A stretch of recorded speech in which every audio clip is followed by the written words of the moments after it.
Labai gera jūs visus matyti šiandien čia, tokioj gražioj aplinkoj ir tokį ankstų rytą. Tai pradėsim, kaip Naglis sakė, mūsų pamokėlę. Vaikai, šiandien klausydamiesi sekamos lietuvių liaudies pasakos Eglė Žalčių karalienė, stebėdami aplinką, dirbdami grupiniame darbe, jūs išmoksit skirti įvairių rūšių medžius. Žaisite, dainuosite, kursite ir atliksite užduotis. Kraujo puta, jei tu gyvas atplauk, balto pieno puta, jei negyvas atplauk,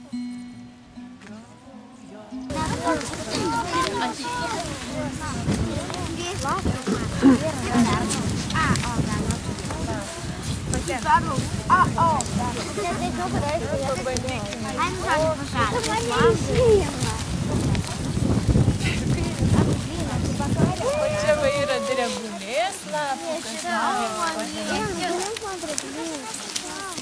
Gaunasi, kantriai gaunasi. Nagliuk, pasidėk apačion lapą, padėjai lapą. Ir dabar bandyk. Mano su mango. O tai mango gauna. Kažkoks netoks man gavas. Ir mango. O tai mango iš visi. Matai, va. Kaip ar gaunasi? Ne. O gal pabandykit pirštinytę vieną nusiimti? Gaunasi labai gražiai. Nepamirškit, aš sakiau, reikia dėti tą lapo pusę į viršų, kuri su gyslutėm. Va šitą.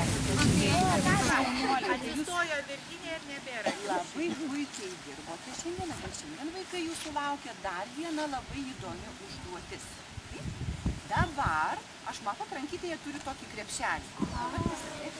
Nesakysiu, kad šiame krepšelėje yra ir jūs, kai trauksite iš to krepšelio kažką, tai jūs negalima žiūrėti. Dabar sutariam taip.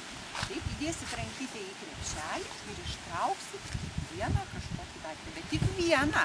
Ir jį laikykite rankytėje, nepameskit. Aiškiai pasakiau. Gerai.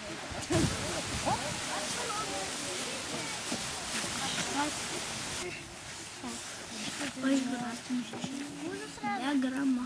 Jeigu 10. Diagrama. Va, matote, Tikrai 10 diagramą. Pasivalykite. Servetėlė, jo čia vaikiška servetėlė.